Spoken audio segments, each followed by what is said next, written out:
teman-teman, kenalin aku Esther. Kali ini aku akan membagikan pengalaman aku selama mendaftar beasiswa ke SE hingga masuk pada tahap wawancara.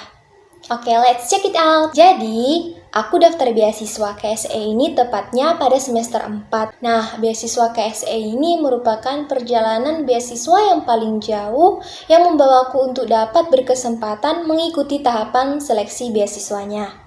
Oh iya, for your information, beasiswa KSE dimulai tahun 2024 ini mengalami perubahan, di mana tahun-tahun sebelumnya hanya memiliki 2 tahapan seleksi sebelum menjadi beasiswanya, yaitu seleksi administrasi, kemudian yaitu seleksi wawancara. Namun, pada tahun 2024 ini, seleksi beasiswa KSE memiliki 3 tahapan, yaitu pertama seleksi administrasi, kemudian seleksi LGD atau Leaderless Group Discussion, yang terakhir adalah seleksi wawancara. Nah, jadi aku akan menyampaikan kepada teman-teman pengalaman aku selama mendaftar beasiswa mulai dari tahapan seleksi administrasi, LGD, dan seleksi tahapan wawancara. Nah, mari kita bahas satu persatu. Yang pertama yaitu seleksi administrasi.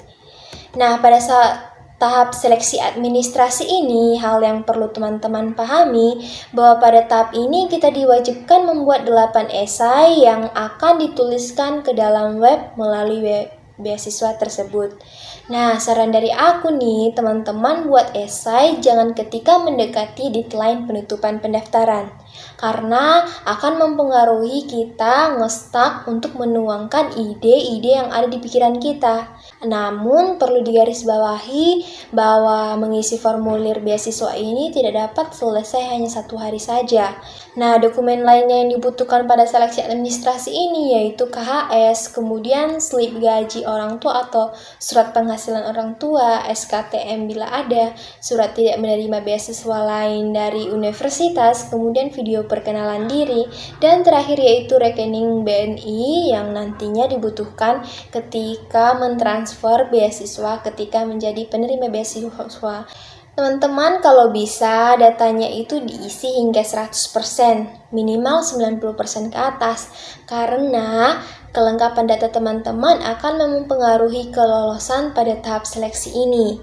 Jangan lupa membuat esai semenarik mungkin, tetapi tidak melebih-lebihkan fakta yang memang teman-teman sudah alami. Karena sekecil apapun kebohongan kita bakal nampak nantinya ketika tahap-tahap selanjutnya. Nah, tahap yang selanjutnya yaitu tahap seleksi LGD. Tahap ini baru dimulai pada tahun 2024. Pada tahap ini sebenarnya tidak terlalu sulit kalau teman-teman sudah terbiasa ikut dalam kegiatan secara berkelompok, di mana sistem seleksi ini mengelompokkan calon beasiswa sesuai dengan minat yang sudah diisi pada formulir yang akan dibagikan oleh paguyuban universitas masing-masing. Biasanya peserta dalam kelompok ini nantinya terdiri dari 4-5 orang saja.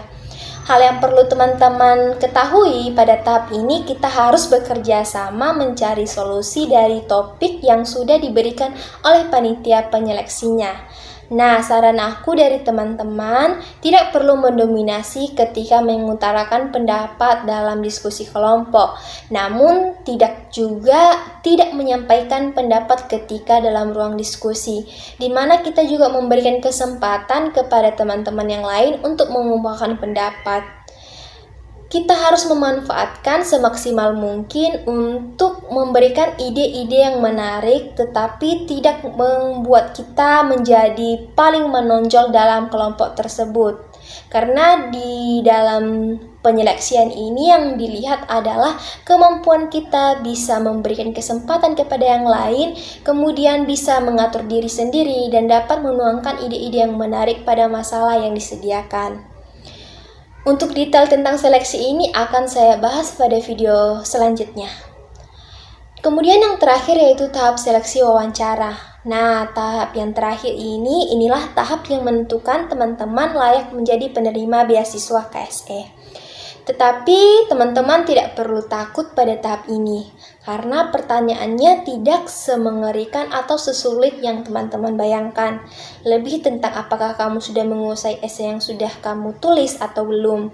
Seperti yang aku bilang dari awal tadi, kamu sudah menguasai esai dan menceritakan sejujurnya, karena ketika kita tidak dapat menguasai kata-kata yang sudah kita tuangkan di esai, nanti akan membuat kita menjadi orang yang tidak jujur dan tidak benar-benar menyampaikan esai sesuai dengan apa yang teman-teman alami. Jika isi esai kita cuma karangan dan tidak relate, itu bakal ketahuan ketika interview nantinya. Nah, karena yang dibahas itu cuma seputar beasiswa itu, kemudian selanjutnya tentang diri kamu, apakah kamu adalah mahasiswa yang sudah punya tujuan hidup atau sekedar kuliah saja. Kemudian pengalaman organisasi sewaktu SMA dapat juga kita kaitkan ketika mengapply beasiswa KSE ini. Selanjutnya yaitu pengalaman prestasi kita telah mengikuti berbagai lomba, kemudian yaitu kegiatan pengabdian kita bisa juga kita sampaikan ketika mengapply beasiswa KSE ini. Kegiatan aktif kita selama berkuliah sangat penting untuk kita bisa meyakinkan pihak yayasan bahwa kita adalah mahasiswa yang produktif dan pribadi yang terarah. Kira-kira sampai sini saja penjelasan yang aku jelaskan mengenai beasiswa KSE ini. Untuk mendapatkan tips-tips lolos mengenai beasiswa ini bakal aku bahas pada video selanjutnya. Untuk itu jangan lupa like, subscribe, dan share untuk teman-teman tidak ketinggalan pada channel ini. Bye-bye.